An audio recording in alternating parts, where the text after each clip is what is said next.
Մի հատ գաղափար ունեմ, ուզում եմ մի հատ սենյակ, այստեղ վերևում մի հատ սենյակ կա, որը որ չի օգտագործվում, ուզում եմ դա վերածեմ հարցազրույցների եւ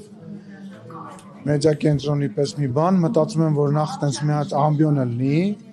որտեղ որ կանգնած այդտեղ որ ձայնը բան չխանգարի, հետո նաեւ եթե ձեզ պետք է, կարանք մի հատ սեղան դնենք,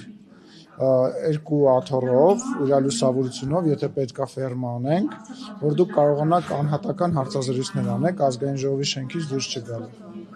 Լավ գաղափար է, դրանք հիմա փող որտեղից ենք ճարում։ Փող խնդիր չունեմ։ Հենց ասում դուք փողի խնդիր ունեք, ոնց որ ջեբից եմ անում տալիս։ Չէ, իհարկե։ Դե որ փողի խնդիր չունենայինք, փողի խնդիր չէ, խնայում ենք շատ։ Հիմա տեսակ մեքենաներն էլ կրճատեցինք, հիմա ազգային ժողովի պատմության մեջ երբևիցե ամենակիչ մեքենաները կա։